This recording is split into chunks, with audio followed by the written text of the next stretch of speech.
Olá, este é o Poder Entrevista. Eu sou o Dini Nascimento, repórter do Poder 360 e vou entrevistar Luiz Marinho, ministro do Trabalho e Emprego. Bacharel em Direito, o sindicalista Luiz Marinho tem 63 anos. De 97 a 2003, foi presidente do Sindicato dos Metalúrgicos do ABC. Em 2003, Marinho foi eleito presidente nacional da CUT, a Central Única dos Trabalhadores. Foi ministro do Trabalho e Emprego pela primeira vez entre 2005 e 2007 e ministro da Previdência de 2007 a 2008 nos governos Lula 1 e 2. De 2019 a 2016 foi prefeito de São Bernardo do Campo. Em 2022 foi eleito deputado federal e se licenciou do cargo em 2023 para assumir o Ministério do Trabalho e Emprego em novo convite do presidente Lula. Luiz Marinho também foi presidente estadual do Partido dos Trabalhadores em São Paulo. Ministro, obrigado por ter aceitado o convite. Cumprimentar o Dino, cumprimentar os internautas e dizer que estou à tua disposição. Muito obrigado pelo convite. Agradeço também a todos os que assistem a esse programa. Essa entrevista é realizada ao vivo no estúdio do Poder 360 em Brasília, em 5 de maio de 2023. Para ficar sempre bem informado, inscreva-se no canal do Poder 360, ative as notificações e não perca nenhuma informação relevante. Ministro, eu começo perguntando sobre o salário mínimo, que em 2003 voltou a ter um ganho real de 2,8%. Ontem o senhor assinou um projeto de lei que quer instituir uma política de valorização e considera o INPC acumulado dos últimos 12 meses, além da taxa de crescimento real do PIB de 2 anos atrás. Eu gostaria que o senhor comentasse essa proposta. Olha, Dini, a política do salário mínimo de valorização permanente que nós pretendemos retomar, o projeto de lei assinado ontem, vai encaminhado para o Congresso Nacional, é a lógica de retomada a partir de janeiro de 24, de uma política que seja permanente, ou seja, todos os anos ter, além da inflação, um ganho real ancorado no PIB consolidado, ou seja, de 2 anos imediatamente anterior. Então, janeiro de 24, o salário mínimo será acrescido da inflação no corrente deste ano, acrescido do ganho real do salário do PIB consolidado de 22. Então, esse será a projeção para o salário mínimo, e assim subsequente a cada ano. Se você observar lá, quando nós, no primeiro governo Lula, onde nós implantamos essa política, naquele momento nós enfrentamos muitos debates. Se essa política teria efetividade ou seria um problema, causaria um trauma para a economia. Tinha muitas teses que diziam que dar ganho real para o salário mínimo você poderia provocar a inflação. Essa tese foi derrubada pela prática exercitada do governo Lula-Dilma. Diz também que poderia causar um transtorno no mercado de trabalho das empresas demitirem contrato formal para contratar na informalidade, porque geraria um trauma também. Poderia ter problema com a receita, especialmente da Previdência. Todas essas teses foram derrubadas. O que se consolidou, e hoje até quem lá atrás dizia que poderia dar problema, neste momento reconheceu que o salário mínimo, o ganho real permanente do salário mínimo, a valorização do seu poder de compra, foi muito importante para melhorar a formalização no mercado de trabalho, provocar um processo de distribuição de renda. A ferramenta mais importante de distribuição de renda é o ganho real provocado pelo salário mínimo, de forma que essa é uma política já experimentada. Ainda tem algumas pessoas que dizem, olha, pode ser um problema, será que não vai causar um transtorno na economia? E todas as avaliações é que não.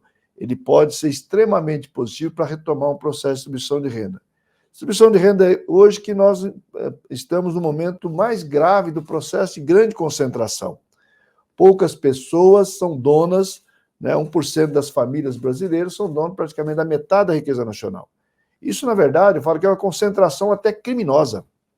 Nós não podemos, como o presidente Lula costuma dizer, num país que tem grande capacidade de produção de grãos, de produção das nossas pecuárias, você ter alguém que passe fome. Ou seja, é a ausência de política econômica e social que tem a responsabilidade de cuidar do seu povo. Portanto, olhar para o Brasil e para o mundo, é inexplicável que tenha algum ser humano passando fome no mundo.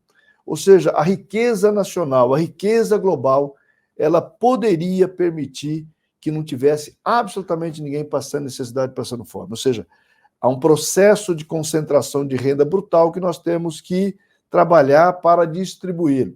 Distribuir, uma das ferramentas, seguramente, é a valorização do salário mínimo e, portanto, projetar crescimento da massa salarial. Isso ajudará seguramente a economia. E qual vai ser o impacto financeiro do aumento do salário mínimo? Já tem alguma estimativa? Está tudo calculado dentro do próprio arcabouço, famoso arcabouço, que espero que o Congresso aprove nos próximos dias. Isso está conformado ali nas responsabilidades que o governo, o presidente Lula demonstrou isso no seu primeiro governo, demonstrou no segundo governo. O equilíbrio fiscal, ele é importante. O controle da inflação, ele é importante. A inflação, quem mais perde é a baixa renda. Então, nós, de maneira alguma, faríamos alguma política que provocasse qualquer distorção na condução do equilíbrio fiscal, de provocar a retomada da inflação. Muito pelo contrário, a inflação sob controle é muito importante, especial para a baixa renda. Portanto, o que nós queremos com essa política é exatamente que a baixa renda tenha melhores condições de se alimentar melhor, de cuidar melhor da sua família, dos seus compromissos. Então, isso é um compromisso do presidente Lula histórico. Ele costuma dizer que aprendeu muito com a dona Lindu. Você não pode dar o passo maior que a perna, você tem que dar o passo conforme o seu corpo permite que ele seja dado. Isso vale para a economia também, e assim nós estamos procedendo.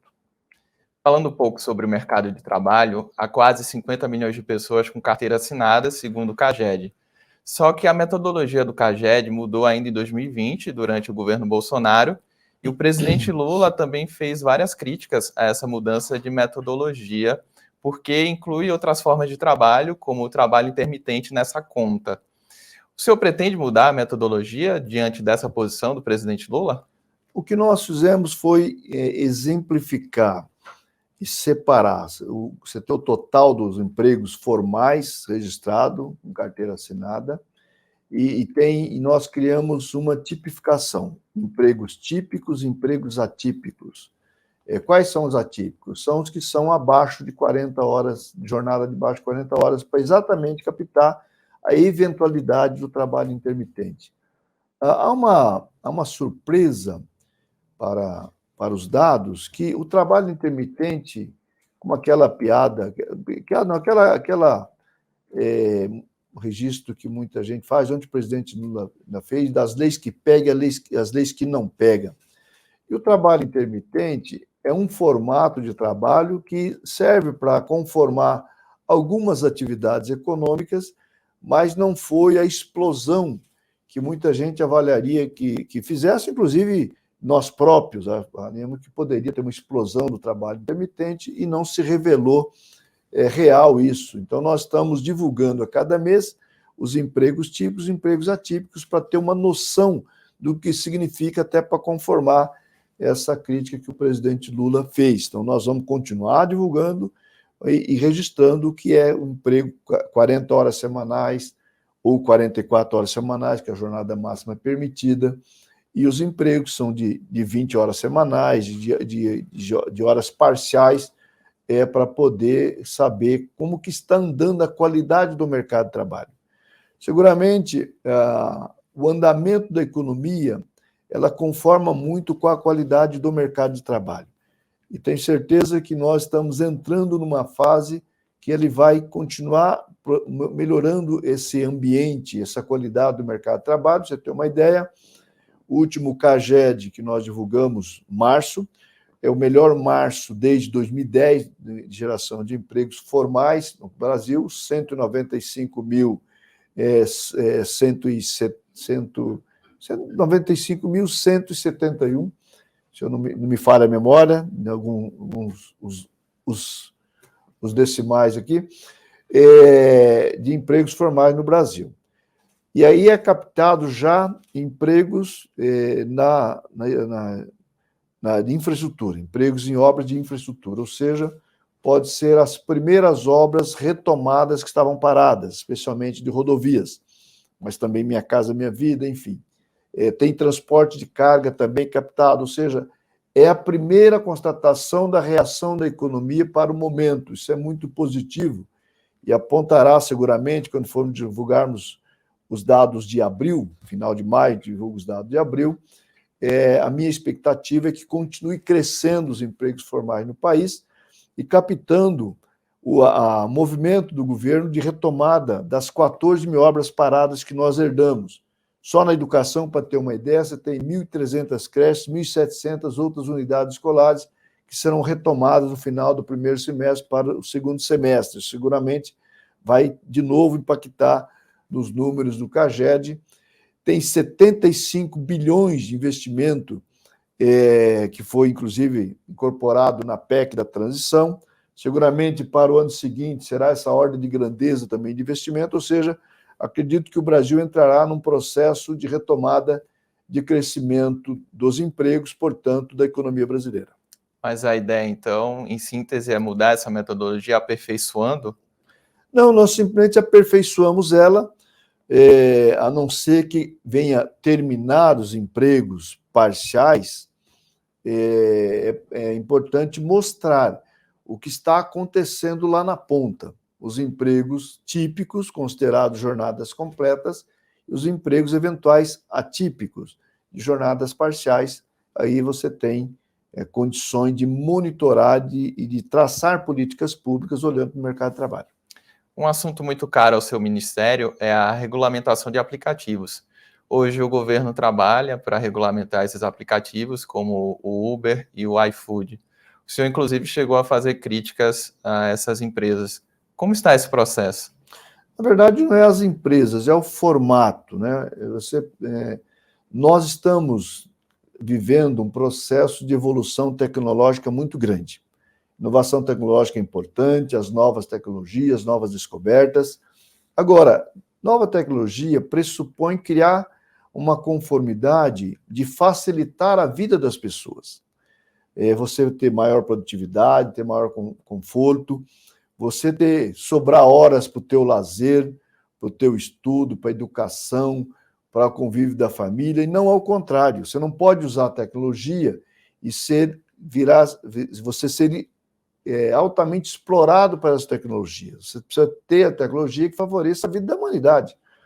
E a história da uberização virou até sinônimo, é uma empresa, é exatamente a lógica da precarização, da superexploração das pessoas em relação a uma nova tecnologia. Isso é um absurdo, isso é inaceitável.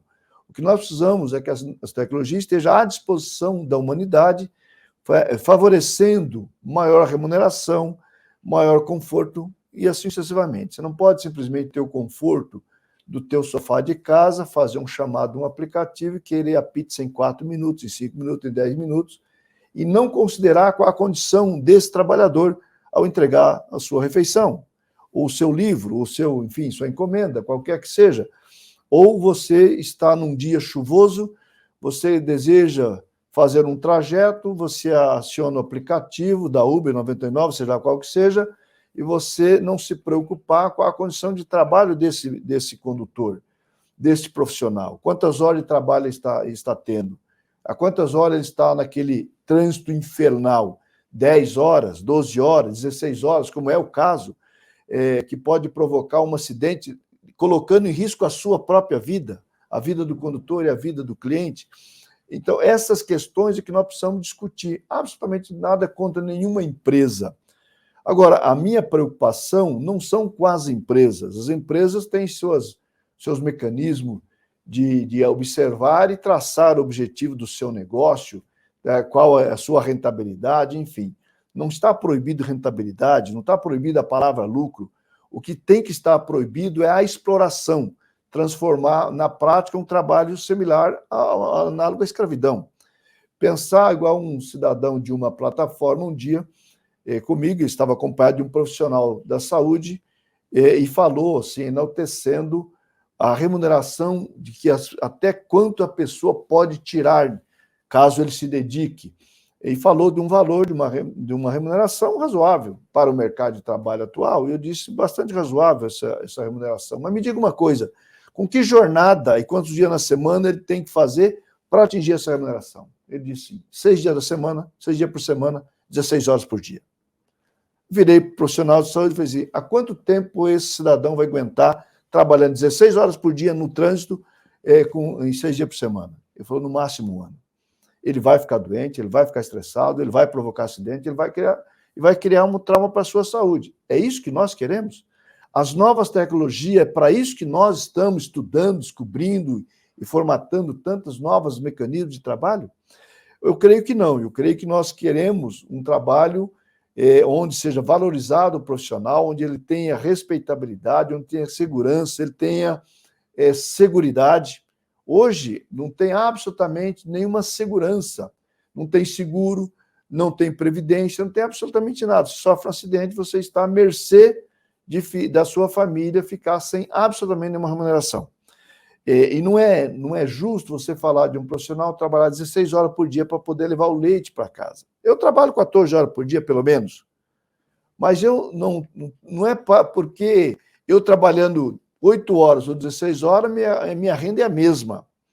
Agora, um cidadão ser obrigado a trabalhar 16 horas por dia, senão ele não leva o leite para as crianças, aí penso que isso é inaceitável. Esse é o debate que nós queremos fazer.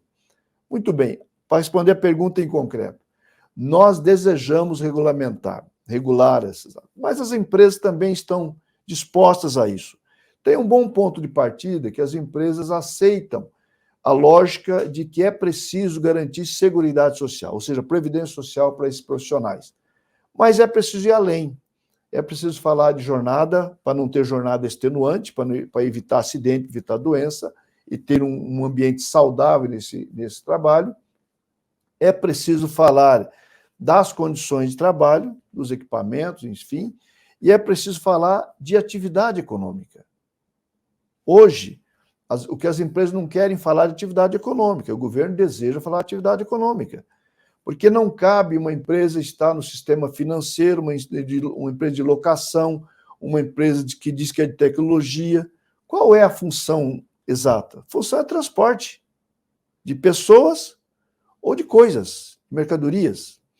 Então, é preciso saber que o governo deseja, sim, fazer a regulação econômica também nesse processo. Vamos ter que interagir muito com o Congresso. Tenho recebido parlamentares que têm estudado o assunto, que têm se dedicado ao assunto. Espero que a gente tenha a felicidade de conformar uma regulação que não atrapalhe o negócio, não faz sentido atrapalhar os negócios, mas que proteja os trabalhadores e trabalhadoras. O senhor enfatizou muito a questão da jornada de trabalho.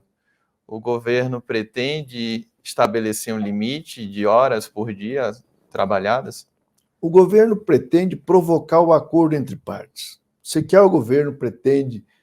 Porque se fosse assim, a gente não montaria o grupo de trabalho, a gente formatava um texto e encaminharia para o Congresso. Nós montamos um grupo de trabalho que está em processo de... Teve uma primeira fase de muita escuta a todas as plataformas, ou seja, aos empregadores, aos trabalhadores, fizemos várias plenárias já com trabalhadores, e agora é a hora de botar as duas partes na mesa para conversarem. Qual é o dilema dos trabalhadores? Qual o sentimento? Qual é o sentimento das empresas?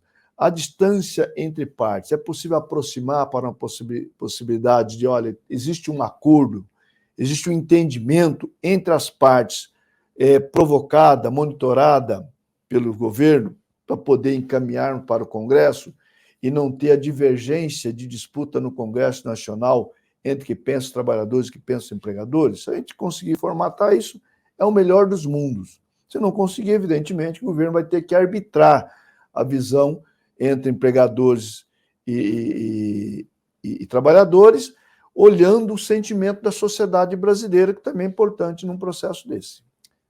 Mas o Ministério do Trabalho, quais seriam as horas ideais por dia trabalhadas, assim, na sua visão e na visão do Ministério? Nós vamos buscar especialistas do assunto, para não falar, está chutando. Quais são os profissionais? Profissionais de saúde, profissionais do ambiente de trabalho, para dizer qual a capacidade de uma pessoa em dirigir num trânsito maluco, por exemplo. Evidentemente que tem pessoas que têm mais, tem pessoas que têm menos, mas a ciência pode apurar qual é a jornada aceitável para que um trabalhador possa trabalhar nessas condições sem colocar em risco a sua própria vida e a vida de outros. É isso que é importante que a gente tenha em mente. E, portanto, não será uma aventura, um aventureiro que vai falar tem que ser assim ou tem que ser assado. Nós vamos olhar para a ciência nesse processo. E após essa regulamentação, o governo não teme que possa haver alguma desocupação em massa, em alguns casos até saída dessas empresas do país? Não tememos isso porque está crescente o trabalho de novas empresas nesse processo. A própria Uber me disse o seguinte, olha, o mercado número 1 da Uber no mundo está no território brasileiro. Então, é impensável falar que a Uber pode sair do Brasil igual foi aventado. Isso não existe em absoluto. O que pode acontecer é novas plataformas entrando, concorrendo, o que é normal, o que é positivo para o processo. O que nós precisamos regular para eles competirem em igualdade de condições. O que não pode haver é concorrência desleal, ter proteção para uma empresa em relação a outra, que vire uma concorrência desleal. Falando um pouco sobre a contribuição assistencial, que hoje está em julgamento no STF, 3 ministros já votaram a favor, Carmen Lúcia e Roberto Barroso, o ministro Gilmar Mendes também votou a favor, inclusive mudando o entendimento deles sobre essa questão. Os críticos dizem que essa taxa se assemelha ao imposto sindical, foi extinto em 2017, pelo fato de aumentar o poder financeiro dos sindicatos. Como é que o senhor responde a essa questão? Primeiro, não aumentar o poder financeiro, é retomar o poder financeiro. Os sindicatos foram praticamente destruídos na era Temer-Bolsonaro. Foram muito perseguidos, uma lógica de perversidade na legislação. A reforma trabalhista foi uma tragédia para o mercado de trabalho. Vide, esse ano, somente esse ano, já mais de 1.200 pessoas libertadas do trabalho análogo à escravidão. Em grande parte está aqui a reforma trabalhista realizada pelo governo Temer, que nós vamos... a sociedade tem a obrigação de conhecer esse drama e buscar avaliar a reflexão de eventuais revisões pontuais na legislação trabalhista para voltar para um momento saudável da relação do mundo do trabalho.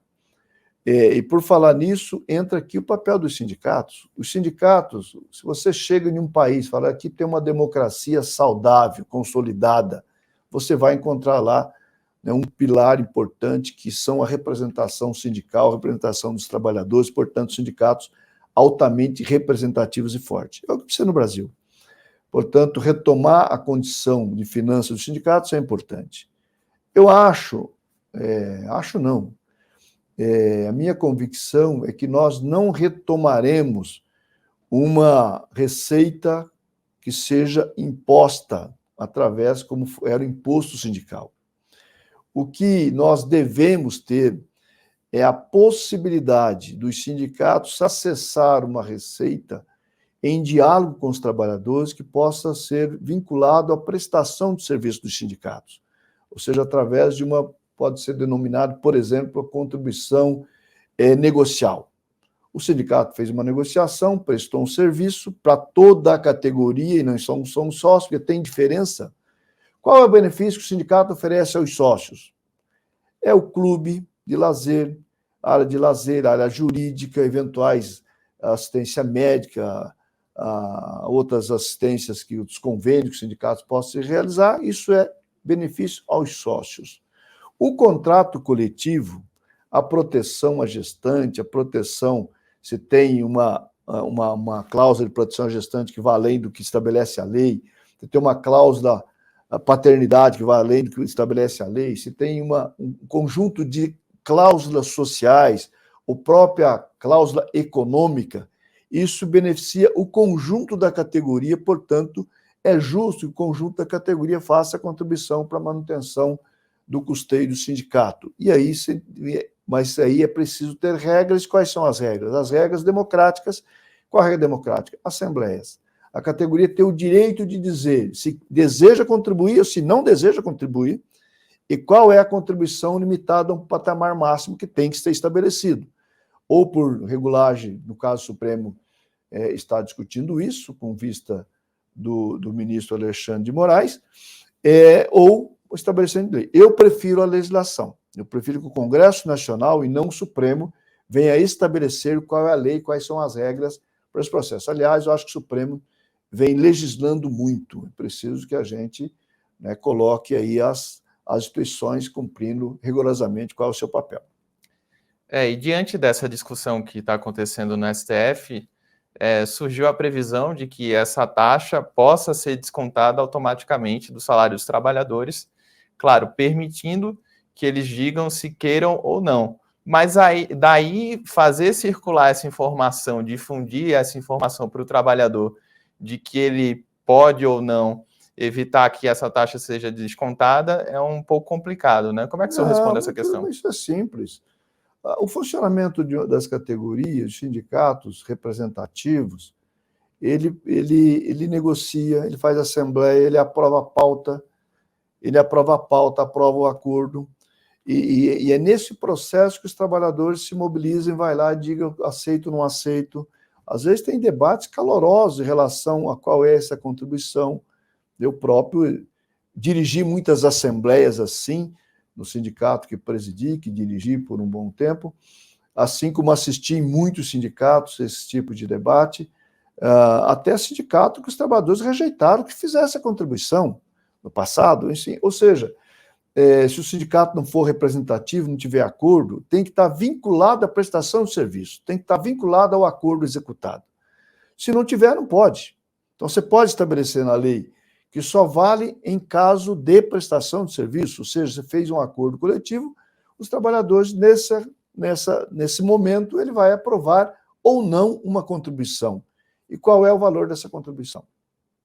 Desculpe insistir nesse ponto, mas a contribuição compulsória não existe em outros países, né? Em outros países o que acontece é o seguinte, o trabalhador, ele fala se quer ou não contribuir com o sindicato e ele procura o sindicato. Você tem as mais variadas formas. Você tem desse jeito que você formulou, mas tem outras que em assembleia, como nós estamos dizendo, queremos fazer, que é desejável que se faça no Brasil. Ou seja, tem um drama de muitos sindicatos que deseja retorno do imposto sindical puro e simples, o desconto compulsório. O desconto compulsório é quando era o imposto sindical. Todo ano tem um dia, desconta tal, faça chuva, faça sol, o trabalhador gostando ou não gostando, não tem direito a se manifestar, era o desconto, ok? Isso acabou. E espero que não volte. Espero que não volte. Trabalharei para que não volte. E os trabalhadores têm que ser autoridade para decidir se tem ou se não, na sua tomada de decisão coletiva. Ou seja, em assembleia. Ou seja, ele vai determinar se tem, se não tem, quanto será. Entendi.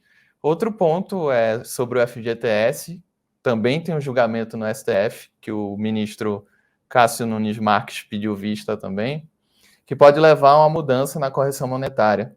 Ou seja, passaria a corresponder ao que hoje é a poupança, né? Passando da taxa referencial, mais 3%, para perto de 6% ao ano, além da própria taxa referencial. A avaliação é de que isso impactaria o financiamento habitacional de famílias de baixa renda, como o programa Minha Casa Minha Vida. O senhor pode falar a respeito? Posso em partes, né? Eu não posso transgredir uma decisão que está em julgamento no Supremo, e nós respeitamos o Supremo.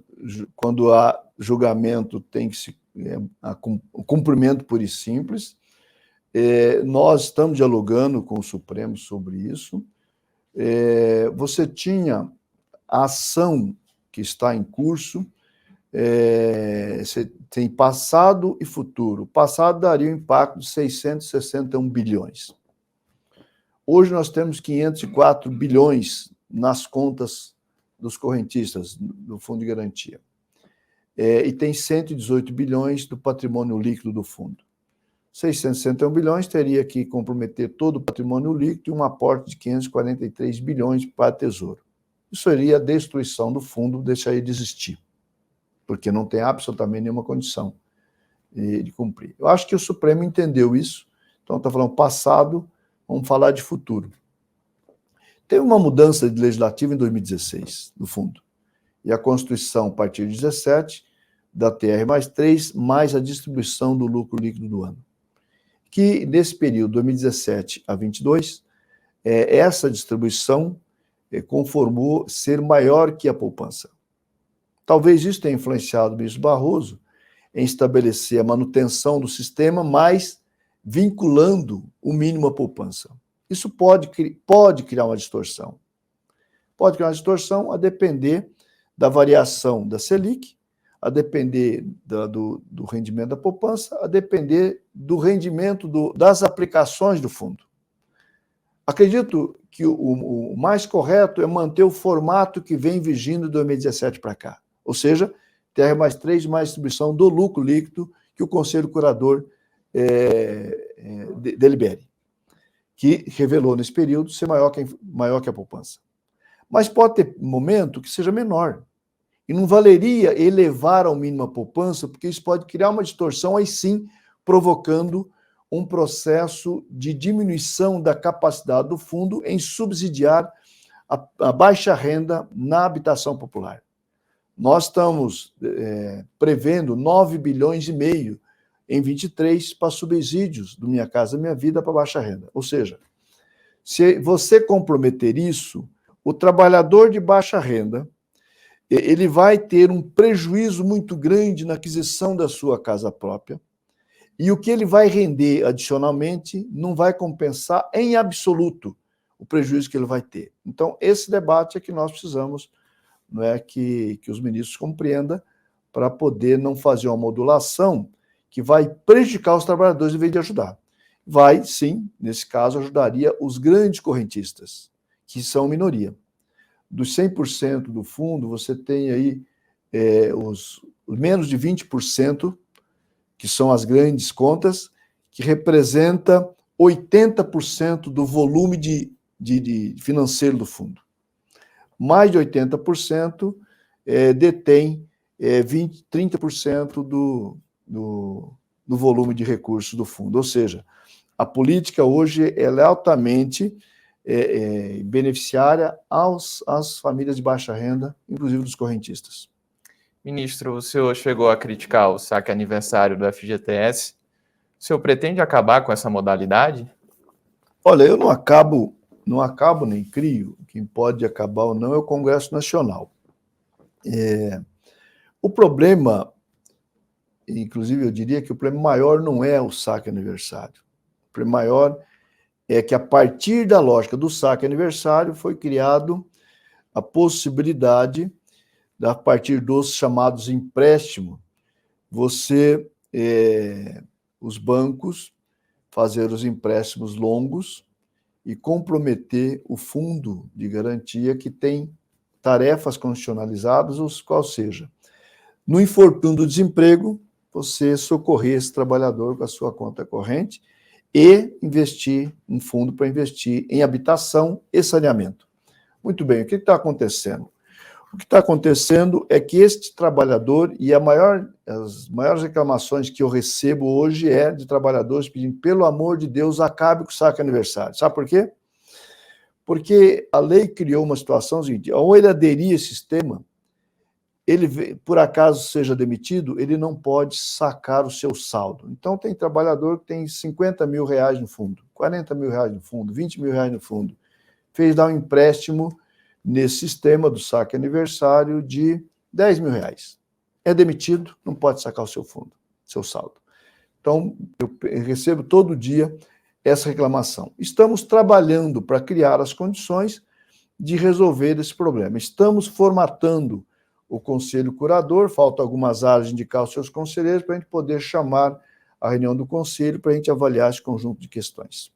Mas o direcionamento, então, é o Ministério do Trabalho atuar para acabar com o saque aniversário? Nós, especialmente, acabar com a lógica dos bancos continuarem confiscando, na prática, o fundo de garantia dos trabalhadores, na hora que ele é demitido, ele não poder se socorrer do seu próprio fundo, como está acontecendo hoje. Isso nós vamos trabalhar. O saque aniversário nós vamos ouvir, nós estamos sensíveis a debate, sempre ouvindo a sociedade, se mantém ou se não mantém. Para a lógica do fundo de garantia, para a lógica do seu papel de financiar habitação e saneamento, seria melhor acabar. Ministro, estamos chegando perto do final da entrevista. O senhor construiu uma carreira sindical em São Bernardo do Campo, foi prefeito, como a gente falou, foi presidente do Sindicato dos Metalúrgicos. São Bernardo do Campo também é uma cidade conhecida por ser o berço político do presidente Lula. O senhor é um dos ministros mais próximos ao presidente. Queria saber, na sua avaliação, o que difere o atual Lula dos primeiros mandatos. A idade a mais experiência, muito focado nos resultados, o desejo de acelerar os resultados. Ele tem dito assim, eu não tenho mais tanto tempo, precisamos acelerar. Mas eu vejo o Lula assim, com muito mais experiência, muito mais maduro para o exercício da presidência. É uma liderança que tem uma perspicácia impressionante, uma capacidade de processar informações que eu não conheço nem os meus professores na faculdade, que tem uma capacidade de, numa roda de conversa, assimilar aquelas informações. Estudou muito no período da prisão, aperfeiçoou vários temas, na área econômica, por exemplo. Hoje eu acho que ele tem uma visão mais ampla do que tinha. Acho que é uma liderança que colabora não somente com o Brasil, mas com o mundo, no diálogo com as lideranças globais. Uma visão assim, muito clara em relação aos problemas sociais, uma sensibilidade muito grande, muito aguçada para enxergar o drama da população, dos moradores de rua, dos moradores sem casa, dos moradores sem emprego, sem renda, sem comida. Liderou para tirar o Brasil do mapa da fome lá, tenho certeza que vai liderar para nos tirarmos do mapa da fome de novo falar de geração de empregos. Você tem uma ideia, em 2003, nós tínhamos um estoque do CAGED de menos de 22 milhões de trabalhadores com carteira assinada, 21 milhões e carqueirada. Nós elevamos para 41 milhões, quase 42 milhões, ali em 2014. Esse processo variou, caiu para 38, durante o governo Temer, chegou a 38, voltou, e hoje nós estamos caminhando para 43 milhões de empregos carteira assinada. Tenho certeza que nós vamos passar durante o governo Lula os 43 milhões e vamos gerar um mercado de trabalho mais saudável do que nós temos hoje, inclusive. Essa é a liderança do Lula. Muita clareza na necessidade de investimento, não somente no social, mas investimento social depende de uma economia funcionando bem, equilibrada, depende de muito investimento de infraestrutura. O Brasil precisa largar seu investimento em infraestrutura, depende muito do comércio exterior, da relação comércio exterior, de captar investimento externo para investimento direto no Brasil. Isso começa a acontecer, e não é só com a China. Ou seja, é um momento que eu creio que essa maturidade do presidente Lula vai ajudar muito o Brasil. Chega ao final essa edição do Poder Entrevista. Em nome do jornal digital Poder 360, eu agradeço ao ministro do Trabalho, Luiz Marinho. Agradeço também a você que acompanhou essa entrevista. Para ficar sempre bem informado, inscreva-se no canal do Poder 360, ative as notificações e não perca nenhuma informação relevante. Muito obrigado e até a próxima.